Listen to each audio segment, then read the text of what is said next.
ముందుగా చెప్పండి, మీ పేర్లు రాసుకోబడతాయి. హల్లెలూయా, హల్లెలూయా. దేవుని వాక్యాన్ని మనం వినడానికి ఇష్టపడతాం. దేవుడు మనతో క్రైస్తవుడికి ఉండవలసిన లక్షణాలు, ఎవరికి ఉండవలసిందండి? క్రైస్తవునికి ఉండవలసిన లక్షణాలు దేవుడు మనతో మాట్లాడుతున్నాడు కనుక మనము ఆ లక్షణాలు ఏమై ఉన్నాయో మనం నేర్చుకోవడానికి మనం ఇష్టపడదాం. దేవుని స్తోత్రం.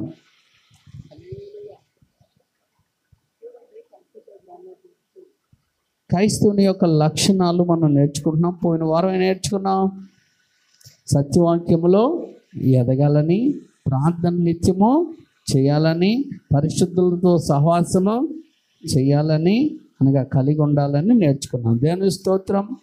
ఈరోజు మనం నేర్చుకున్న పాఠం ఏంటంటే దీనత్వం కలిగి ఉండాలి. ఏంటి చెప్పండి? దీనత్వము కలిగి ఉండాలి. అసలు దీనత్వం అంటే ఏంటి అనే విషయాలు మనం జ్ఞాపకం చేసుకునే ముందు వాక్యాన్ని మనం చూద్దాం. 1 పేతురు పత్రిక 5వ అధ్యాయం 6వ వచనం మనం చదువుకున్నాం ఇందాకే. ఏమండి? 1 పేతురు పత్రిక 5వ అధ్యాయము 6వ వచనం చదవండి. 1 పేతురు పత్రిక 5వ అధ్యాయము 6వ వచనం.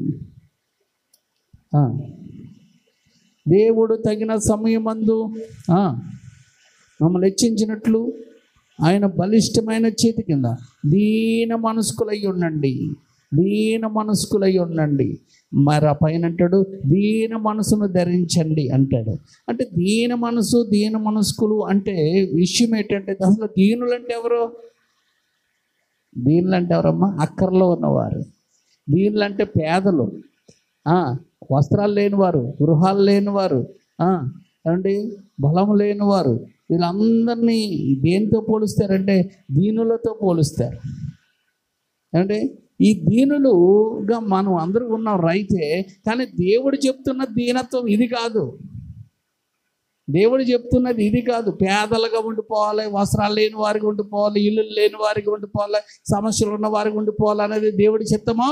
కాదు. మరి దేవుడు కోరుతున్న దీనత్వం ఏది అంటే, చూడండి, మనల్ని ప్రేమించాడు కనుక ఆ దేవదేవుడు ఆ గొప్ప భాగ్యాన్ని విడిచిపెట్టి రిక్తుడుగా ఎలాగొచ్చాడు? దీనుడుగా వచ్చాడు. దీనత్వం ఎందుకు దాల్చాడు? నీ కొరకు, నా కొరకు, మనందరి కొరకు మరణించాలి కాబట్టి. నువ్వు మరణిస్తావా? నేను మరణిస్తానా? మరి మనం మరణించలేని వాళ్ళు మనం ఏం చేయాలంటే ఆయన కోరుకున్నట్లుగా మనం మారాలి. దేవుని స్తోత్రం. ఆయన ఎందుకు మరణించాడు? నిన్ను నన్ను పాపము శాపం నుండి విడుదల దయచేసి ఆయన కుమారులుగా కుమార్తెలుగా మనం కలిగి ఉండాలని మన కొరకు ఆయన మరణించాడు. ఇప్పుడు మనము దీనత్వం అనేది ఏం చేయాలా అంటే, ఈ లోకమైన దరిద్ర దీనత్వం కాదు మనం ధరించవలసింది. మరేంటికి? ఆత్మ యందు దీనులుగా మార్చబడాలా. ఏంటండి? ఆత్మ యందు దీనత్వం కలిగినట్టుగా మనం మార్చబడాలా. చూడండి, యేసుక్రీస్తు ప్రభువారు కొండ మీద ప్రసంగం చెప్తూ మత్తయి సువార్త 5వ అధ్యాయం 3వ వచనం అంటాడు, ఆత్మ విషయమై. అది కావాలి. ఇప్పుడు మన దేవుడు కోరుకుంటున్నది ఏదంటే, నువ్వు పేదరికంలో ఉండిపోవాలా, నువ్వు లేమిలో ఉండిపోవాలా, నువ్వు సమస్యలో ఉండిపోవాలా. అది దీనత్వం అంటలే. ఆయన ఏమంటున్నాడు అంటే, ఒక్కడు అయిన భాగ్యం ఏడుచుకుంటూ కూర్చుంటాడు. దేవుని స్తోత్రం. ఇది ఆడ స్థలం కదా, కూర్చో ఇక్కడ రికార్డులోకి వెళ్ళిపోతుంది. దేవుని స్తోత్రం. హల్లెలూయా. ఇదేంటండి చెప్పండి? ఆత్మ విషయమై దీనులైన వారు ధన్యులు, పరలోక రాజ్యము వారిది. ఆమేన్. గ్యారంటీ ఏంటంటే, పరలోక రాజ్యం ఎవరు వెళ్తారు? ఆత్మ విషయమై దీనులైన వారు ఖచ్చితంగా ఎక్కడికి వెళ్తారు? పరలోక రాజ్యం వారిది. వారికి ఏర్పాటు చేయడం అయిందని ప్రభు చెప్తున్నాడు. దేవుని స్తోత్రం. అసలు దీనత్వము అంటే ఆత్మలో మన దీనత్వం కలిగి ఉంటే మనకు కనిపించే విధానం ఏమిటుంటుందంటే, దేవుడి మాటకు వెంటనే లోపడిపోతారు. ఏమవుతారంటే, ఆత్మలో దీనత్వం ఉంటే దైవ సేవకుల మాటకు వెంటనే లోపడతారు, దేవుని మాటకు వెంటనే లోపడతారు, దేవుడు గద్దింపుకు వెంటనే లోపడతారు. అంటే వాయిదాలు ఉండవు. ఎందుకు ఉండవు అంటే, వాళ్ళ ఆత్మలో దీనులైన వారు కనుక. అందుకే ఆత్మలో దీనులైన వారు పొరపాట్లు తప్పిదాలు జరుగుతాయి, కానీ దేవుని వాక్యం మనల్ని గద్దించినప్పుడు, దేవుని వాక్యం మనతో మాట్లాడినప్పుడు, దైవ సేవకులు మనల్ని ఏమంటే మనతో మాట్లాడినప్పుడు వారు ఏమవుతారు?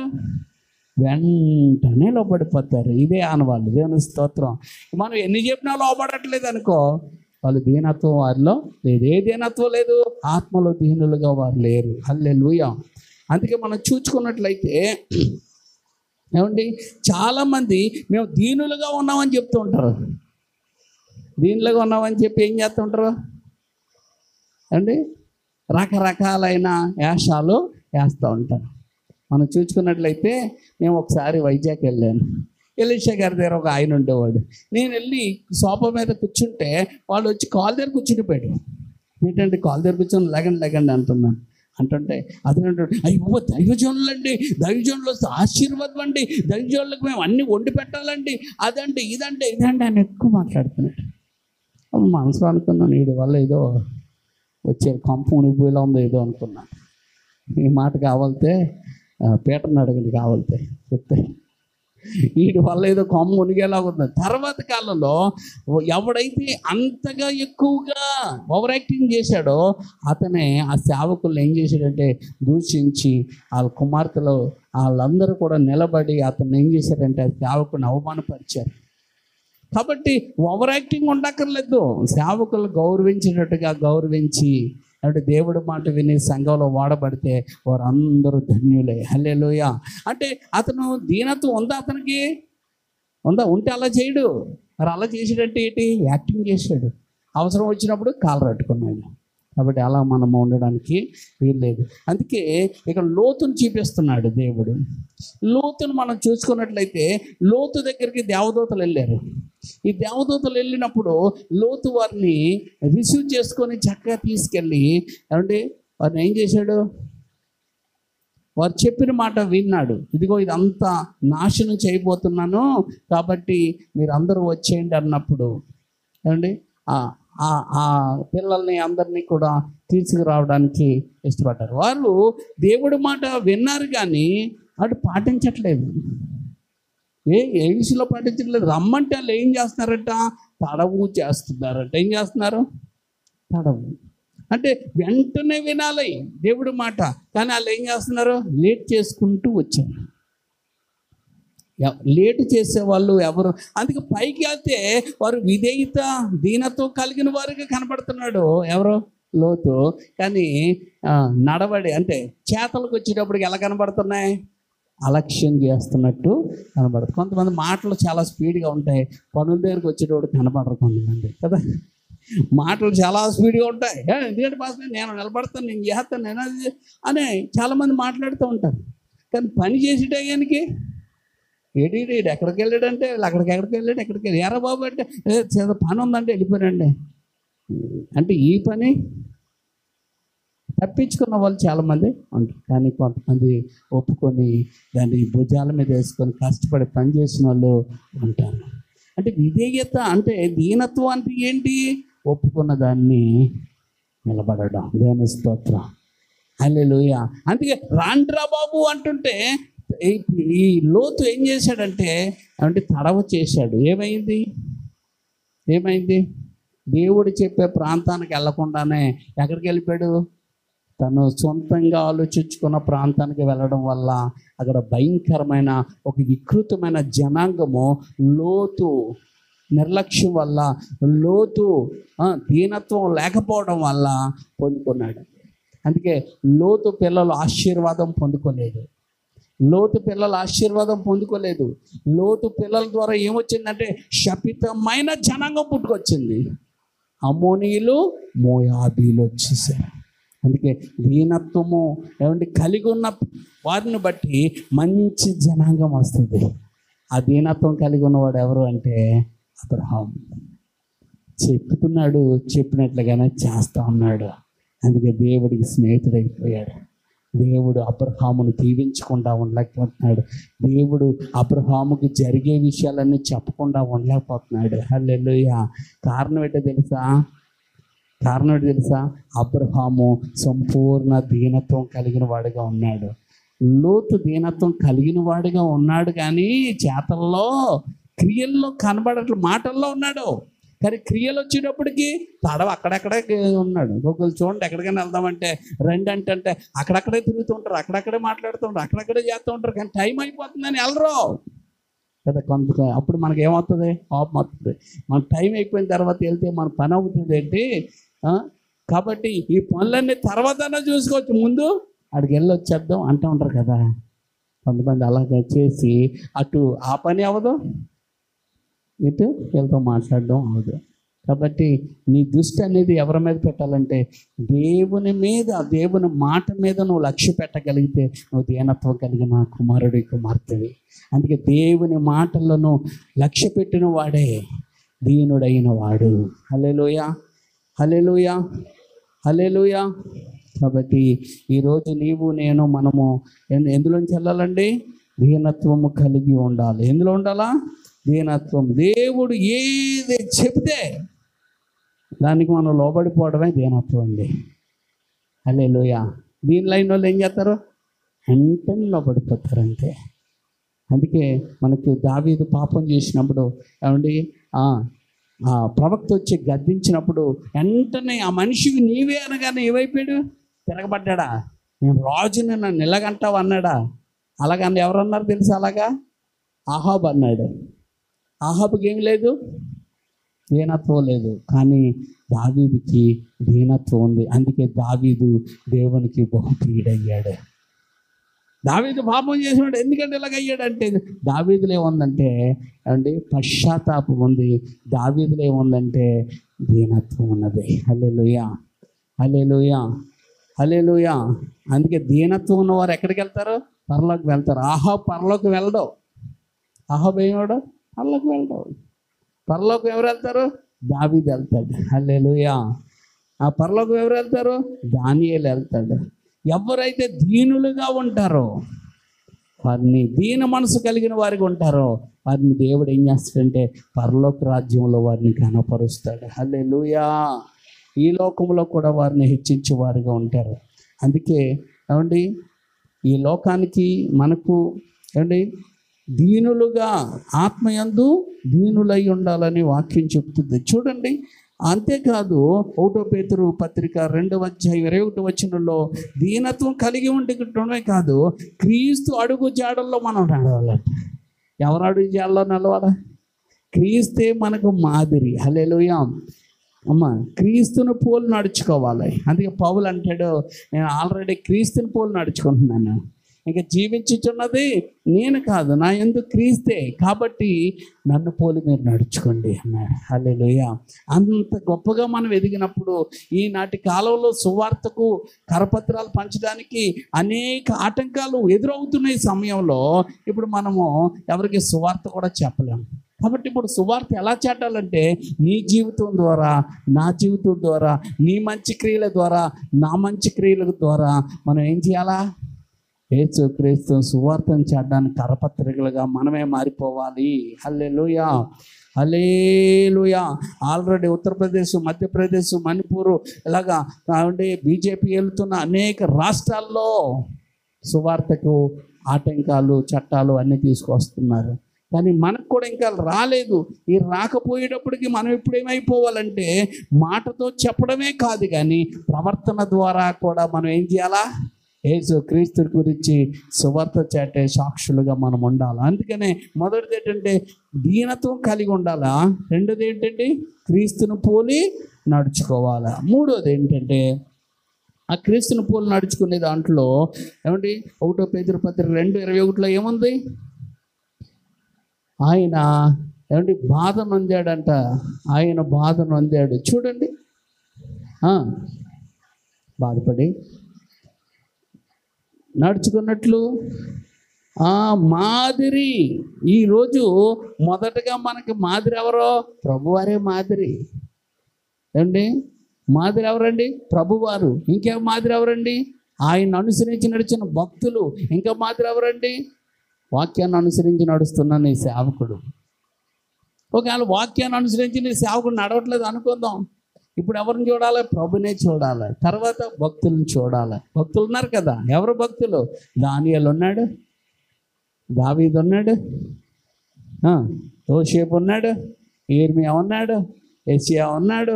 వీళ్ళందరూ భక్తులు. ఈ భక్తులు కాకుండా భూమి మీద కూడా శ్రేష్ఠ భక్తులు ఉన్నారు. వారిని కూడా నువ్వు చూసుకోగలిగితే మన విశ్వాస జీవితం పెరుగుతుంది. హల్లెలూయా, హల్లెలూయా. మూడోది ఏంటంటే, దేవుడు ఇచ్చిన కృపావరాలు దేవుని పరిచర్యలో వాడాలా, దేవుని కొరకే వాడాలా. అంతేకాని నీ సొంతానికి, నా సొంతానికి, ఎవరి సొంతానికి వాడుకోవడానికి వీలు లేదనమాట. చూడండి, రోమపత్రిక 12:3-7. రోమపత్రిక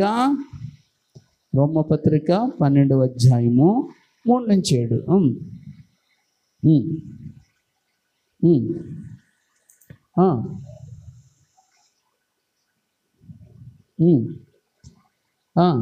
చూడండి అమ్మా, ఇక్కడ మనం చూసుకున్నట్లయితే దేవుడు మనకు ఆయన కృపావరాలు అందరికి ఇస్తాడట. ఎలాగిస్తాడు అంటే, ఒక్క శరీరంగా ఉండి ఒకరి కొరకు ఒకరు ప్రత్యేక అవయవాలై ఉన్నాము. మనకు అనుగ్రహించిన కృప చొప్పున వేరు వేరు కృపావరాలు కలిగిన వారమై ఉన్నాము. కనుక ప్రవచన వరమైతే విశ్వాస పరిమాణం చొప్పున ప్రవచించు, పరిచర్య అయితే పరిచరించు, బోధించేవాడవైతే బోధించు, హెచ్చరించేవాడవైతే హెచ్చరించు, పని కలిగిన వాడవైతే ఆ పని 12 పంచిపెట్టేవాడు అయితే శుద్ధ మనసుతో పై విచారణ చేయవారు జాగ్రత్తతోనూ కరుణతోనూ, కరుణించేవాడు సంతోషముతోనూ పని జరిగించవలెను అన్నాడు. నీ ప్రేమ నిష్కపటమైనదే ఉండాలా, చెడ్డదాన్ని అసహించుకోవాలా, మంచిదాన్ని హత్తుకొని ఉండాలన్నాడు. దేవుని స్తోత్రం. ఎవరికి ఏ పని అప్పగితే ఆ పని చెయ్యండి అని అర్థం ఈ మాట. అందుకే ఈరోజు చూడండి, నేనే ఈ పని చేయాలా అంటే, ఈ పని నేనే చేయాలా, ఈ పని నేనే నీకు ఏది అప్పగితే చేయండి. దేవుని స్తోత్రం. అంతేగాని నేనే చేయాలా ఇంకెవరు చేయరా అనకూడదు. నీకు ఏ పని దేవుడు అప్పగించాడో ఆ పని చెయ్యంతే. నువ్వు చేయకపోతే కాముగా ఉండాలి తప్ప ఏం చేసుకోకూడదు, సనుక్కోకూడదు, గోనుక్కోకూడదు. ఒక అమ్మాయి ఉండేది. ఆ అమ్మాయి వచ్చి తుడుస్తూ ఉండేది అనమాట. ప్రతి వారానికి అంటే ఒక 5-6 తుడుస్తూ ఉండేవారు. ఇలాగుంటే ఈ ఒక్కొక్కరు డ్రాప్ అయిపోయారు. ఇప్పుడు ఒకలే మిగిలేరు. ఆ అమ్మాయి మా పాస్టమ్ గారి దగ్గరికి వచ్చి ఒక రోజు గట్టిగా మాట్లాడింది. పాస్టమ్ గారు అన్నది, ఏమ్మా నేనే పని చేయాలా, నేనే తోడాలా, ఇంకెవరు తొడడానికి లేరా అన్నది. అప్పుడు పాస్టమ్ గారు అన్నారు, నువ్వు తొడకపోతే వదిలే, నేను తుడుచుకుంటాను అన్నారు. అంటే చాలా కోపంతో వెళ్ళిపోయిన తర్వాత పిచ్చి ఎక్కువ వచ్చేస్తుంది. ఆల్రెడీ మెంటల్ ఆవిడికి. దేవుడు బాగు చేశాడు. బాగు చేసిన వాళ్ళు ఇంకా అలాగ ఉండాలా, ఇంకా దీనత్వంగా ఉండాలా. కానీ ఈవిడ దగ్గరికి వచ్చి ఏం చేసింది, గొడవ పెట్టి అంటే అనేసుకొని వెళ్ళిపోయింది. నేను చేయలేను పాస్టమ్ గారు, ఎవరి చేత చేయించంటే పర్వాలేదు.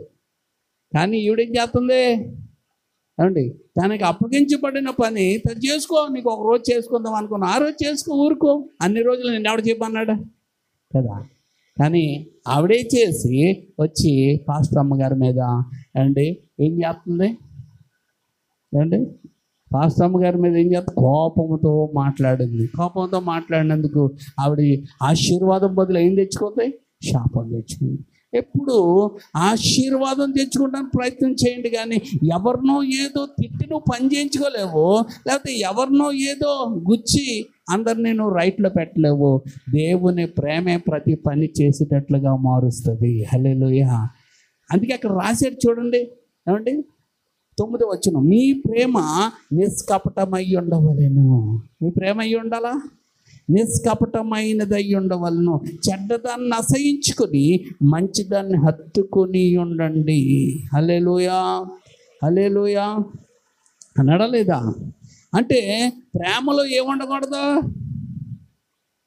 అమ్మా, కపటం ఉండకూడదు. ఎందుకంటే మన దేవుళ్ళలో కపటం ఉండదు. ఆత్మలో కపటము లేక వేషధారిని కాకంటాడు దీవెనయ్య గారు. దేవుని స్తోత్రం. ఆత్మలో ఏముండకూడదు అమ్మా, కపటం ఉండకూడదు. వేషధారులుగా మనము ఉండకూడదు. కాబట్టి నువ్వు పని చేయాలనుకుంటే చేయటమే. ఒకవేళ నువ్వు చేయలేకపోతే కాముగా చెప్పడమే వచ్చి అది ఇంకొకరికి అది ఇవ్వబడతా ఉంటుంది. హల్లెలూయా. అర్థమవుతున్నాయా? అంతేగాని కోపం ఇచ్చుకుంటాం, ఎవరు లేరా, నేనే ఉన్నారా, నాకే పట్టిందా, నేనే చెయ్యాలా అనే మాటలు ఎప్పుడు పరిచర్యలో నీకు నాకు ఉండకూడదు.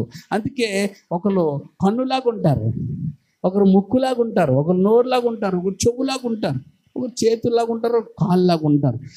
అలాగని కాలు చిన్నదా?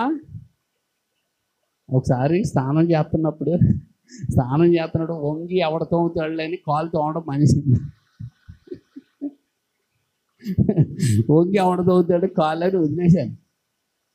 అంటే కాళ్ళు ఏం చేశాను నేను? తక్కువగా ఎంచి ఇలాగ ఉన్నప్పుడు బండి మీద వెళ్ళి పడిపోయాను. మోకాల దెబ్బ తగిలింది. ఒక కాలుకి మోకాలు దెబ్బ తగిలితే మనిషినంతా మంచం మీద పెట్టింది. ఏమండి? ఒక కాలుకి మోకాళ్ళకి దెబ్బ తగిలితే మనిషినంతా పెట్టింది. అంటే అది కాలు ఎంత ఉపయోగమో మంచం మీద ఉంటేనే కానీ అంతగా అర్థం అవ్వలేదు. కాబట్టి నేను అంటాను, పరిచర్యలో మనిషిలో ప్రతి అవయము, చెప్పండి, ప్రతి అవయము చాలా విలువైనదే. ప్రతి అవయము విలువైనదే. కనిపించని అవయవాలు ఇంకా విలువైనవే. అందుకే కొంతమంది కనిపించకుండా పని చేస్తారు, కొంతమంది కనిపించి పని చేస్తారు. కనిపించి పని చేసినా కనిపించక పని చేసినా ఇద్దరు పని దేవునికి ఇష్టమే. హల్లెలూయా. అందుకే ప్రతి పనిలో ప్రతి ఒక్కరూ కావాలి. దేవుని పనికి చెప్పండి, చిన్న లేదు, పెద్ద లేదు, వృద్ధాప్యం లేదు. వాడబడాలనుకుంటే అందరూ దేవుని పనిలో ఉంటారు. హల్లెలూయా, హల్లెలూయా.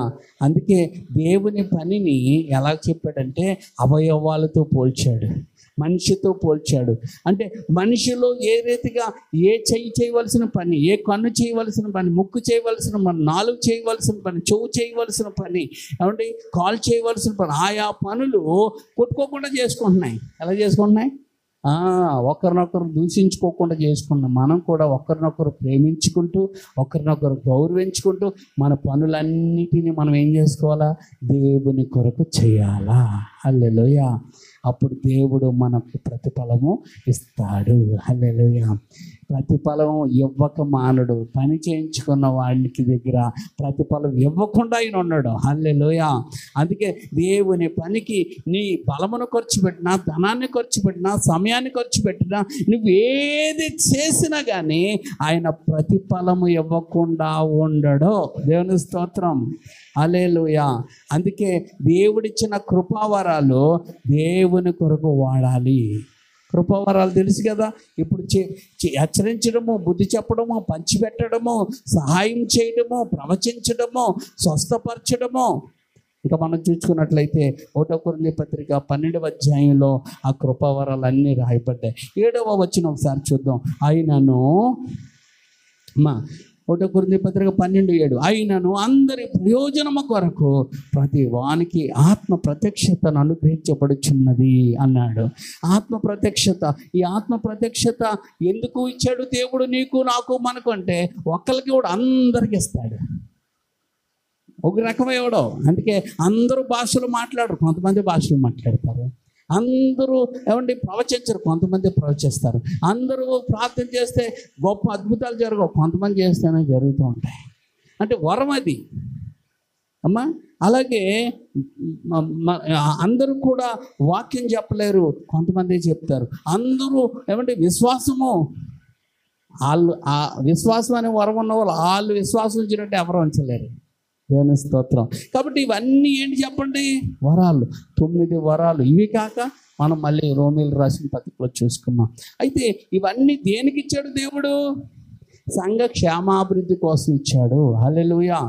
ఏమండి, తునిలో ఒక దేవుడమ్మ అనే ఉండేది, ఆవిడ పేరు మరియమ్మ. దేవుడమ్మ అనేవారు అనమాట. ఆవిడికి దేవుడు ఏమి ఇచ్చాడంటే, ఏమండి, పేదరాలు ప్రార్థన చేస్తే దేవుడు స్వస్థవరం ఇచ్చాడు. ఏమి ఇచ్చాడండి? స్వస్థవరం. ఇంకా ఆమె ప్రార్థన చేస్తే గుండె జబ్బు, ఆవిడ ప్రార్థన చేస్తే తలనొప్పులు, ఆవిడ ప్రార్థన చేస్తే కిడ్నీ నొప్పులు, ఆవిడ ప్రార్థన చేస్తే కడుపు నొప్పులు, ఆవిడ ప్రార్థన చేస్తే రక్తహీనతలు అన్నీ పోతూ ఉండేవి. మొదట దేవుడు చెప్పినట్లుగానే ప్రార్థన చేస్తుంటే ప్రార్థన చేయించుకున్న వాళ్ళు ఎంతో వాళ్ళకి తోచింది ఎంతో ఇస్తూ ఉండేవారు, దాంతో హ్యాపీగా బతుకుతూ ఉండేది. కానీ కొంతమంది ఏమంటే కుర్రలు తయారయ్యారు. నువ్వు దేవుడు గొప్ప కార్యం చేస్తే నువ్వు ఎలాగుంటున్నావు పెట్టి నువ్వు ఎలాగుండవు గొప్పగా అయిపోతావని ఏం చేశారంటే టికెట్లు పెట్టారు. ఏం చేశారమ్మా? టికెట్. గుండె జబ్బు అయితే ఎంత, తలనొప్పి అయితే ఎంత, కాళ్ళ నొప్పులు అయితే ఎంత, కిడ్నీ నొప్పులు అయితే ఎంత, రేట్లు పెట్టారు. రేట్లు పెట్టి బార్గేట్లు పెడితే జనాలంతా పబ్లిసిటీ అయిపోయింది కదా, జనాలు అందరూ వచ్చి ప్రార్థన చేయించుకుంటే అంటే ప్రభావం పోయింది. ఎప్పుడైతే డబ్బు ఆశపడ్డదో గ్యాజిక్ కుష్ఠరోగం వచ్చినట్లుగా ఈవిడికి ఏమొచ్చింది? శాపం వచ్చింది. ఇప్పుడు వరం పోయింది. ఇప్పుడు ఈ శాపంతో ఏం చేస్తుంది? ఇప్పుడు అండి ఇలాగంటుంది, ఇలాగ అనేసి పుట్టేస్తుంది. నెల రోజులు మంచం మీద ఉండవు. అప్పుడు నెల రోజులు అని చెప్పలేదు, ఏం చెప్పలేదు, అద్భుతం జరిగింది, పరిగెట్టుకుని పోయారు వాళ్ళు. కానీ ఇప్పుడేమంటుంది? దొంగ మాటలు చెప్తుంది. ఏమని చెప్తుంది? నెల రోజులు మంచం మీద ఉండాలా, పచ్చిం చెయ్యాలా, మంచి పళ్ళు తినాలా, అవి తినాలని చెప్పింది. ఇలా చేసిన వాళ్ళు అందరికీ కూడా ఏం అవ్వలేదు. ఒకసారి కాండ్రకోట దగ్గర గుడివాడ అనే ప్రాంతం ఉంది, అక్కడికి జబ్బుతూ ఉన్నవారని ఆ సర్పంచ్ గారు ఆవిడని తీసుకొచ్చి అందరికీ చేస్తే అందరూ కూడా మంచం మీద పడుకోమన్నదట. ఈ మంచం మీద పడుకొని గట్టిగా లేచి స్పీడ్గా నడకూడదు, కుట్లు పగిలిపోతాయి అన్నదట. కుట్లు వేసిందే, కుట్లు లేవిలే, గోరితే ఎలాగా అన్నది. కుట్లు పగిలిపోతాయి అంటే వాళ్ళు ఎలా నడిచేవారట? ఇలా ఏవైతే ఆపరేషన్ చేసుకోలేని అన్నారు. ఏది ఆపరేషన్ అంటే ఏమీ లేదు అక్కడ. నెల రోజులు అలాగ అయిన తర్వాత వాళ్ళకేమీ తగ్గలేదు. డాక్టర్ దగ్గరికి వెళ్తే డాక్టర్ దెబ్బలాడేటట. పిచ్చిమాల కొల్లరా, మిమ్మల్ని మోసం చేసేవాళ్ళు మోసపోతున్నారు, మోసం చేసేవాళ్ళు ఉన్నారు, ఇలా చేసారేటంటే దెబ్బలాడి వాళ్ళకి ఆపరేషన్ చేశారు డాక్టర్లు. వాళ్ళు బాగుపడ్డారు. ఆ తర్వాత మేము వెళ్తే మా మాట ఎవరో వింటలేదు. వాళ్ళు ఎందుకు వింటలేదంటే దేవుడమ్మ నా ఆవిడొచ్చింది, మా దగ్గర అందరూ డబ్బు దోచుకుంది, యేసుప్రభు బాగు చేస్తాడని చెప్పింది అని వాళ్ళు చెప్తే మేము చాలా బాధపడ్డాం. చూసారా, ఇది దేవుడి నామానికి ఏం తీసుకొచ్చింది? అవమానం. దేవుడు ఎందుకు ఇచ్చాడు? సంఘ క్షేమం కోసం ఇచ్చాడు. ఈవిడేం చేసింది? సంఘాన్ని పాడు చేసింది, సమాజాన్ని పాడు చేసింది. ఏమండి, అప్పుడు వారికి మేము ప్రేమతో చెప్పినప్పుడు వాళ్ళు అప్పుడు అర్థం చేసుకున్నారు. ఓహో, ఇది వీడు చేసింది తప్పు అని అర్థం చేసుకున్నారు. ఆ టైంలోనే మేము కొంతమంది అంటే జ్వరంతో ఉన్న వాళ్ళు, బాధల్లో ఉన్న వాళ్ళు తీసుకొచ్చినప్పుడు వారికి ప్రార్థన చేస్తే దేవుడు ఆ క్షణంలోనే ఆయన మహిమార్థం స్వస్థపరిచాడు. హల్లెలూయా, హల్లెలూయా. ఒక ఆవిడ తావీదులు కట్టుకుని వచ్చింది. ఒక అమ్మాయికి జ్వరంతో కాలిపోతుంది. అమ్మ తావీ తీస్తే దేవుడు బాగు చేస్తాడు, తావీ తీసేస్తావా అంటే తీసేస్తానండి చెప్పగానే తీసి పడేసింది. అంటే ప్రార్థన చేస్తే వెంటనే చల్లబడిపోయింది వాళ్ళంతా. హల్లెలూయా.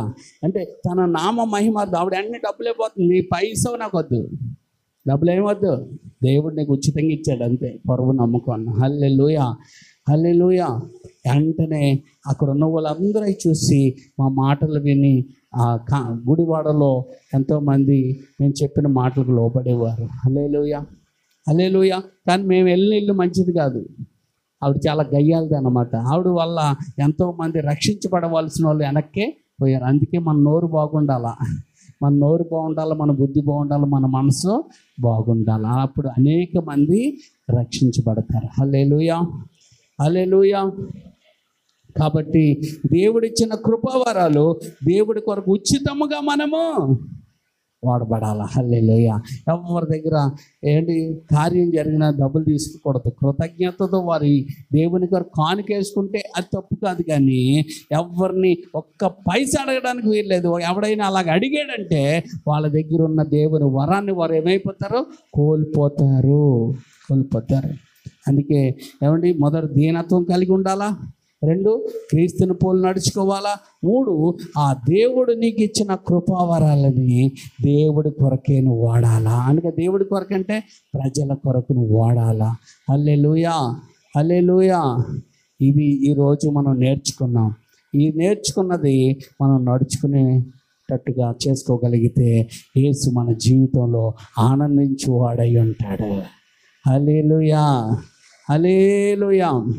అందుకే ఇలాగ దేవుడి కొరకు మనం వాడబడతామనే దేవుడు చేత మనల్ని కొట్టించడానికి, దేవుడి చేత మనం నాశనం చేయడానికి సాతాను గడు ఏం చేస్తూ ఉంటాడు? అనేక రకాల విపరీతమైన కోరికలు మనలో నేర్పుతూ ఉంటాడు. అందుకే ఆ మరియమ్మకి ఏ కోరిక వచ్చింది? ధనం అనే కోరిక వచ్చింది, వరాన్ని పోగొట్టేసుకుంది. ఏమండి? కాబట్టి దేవుడికి ఇష్టం లేనిది మనకు వద్దు. దేవునికి ఇష్టంగా మనం బ్రతకగలిగితే మనకు కావలసినవన్నిటినీ ఆయన ఇచ్చి, మనకు ఆరోగ్యం ఇచ్చి, మనకు తోడుగా ఉండి మనల్ని వాడుకొని ఆయన మహిమపరచబడతాడు. దేవుని స్తోత్రం. మనల్ని పోషిస్తాడు, మనల్ని కాపాడుతాడు, మనల్ని దీవిస్తాడు. హల్లెలూయా.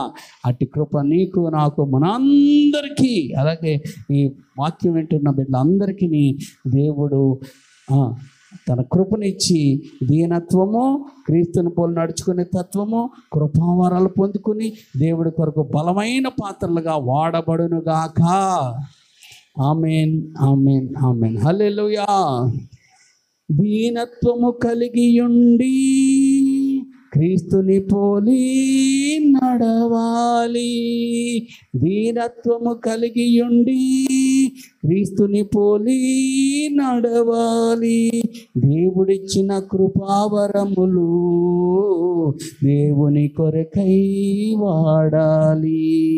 దేవుడిచ్చిన కృపావరములు దేవుని కొరకై వాడాలి. నేర్చుకొందును, నడుచుకొందును, నీవే నా జీవితం యేసు. నేర్చుకొందును, నడుచుకొందును, నీవే నా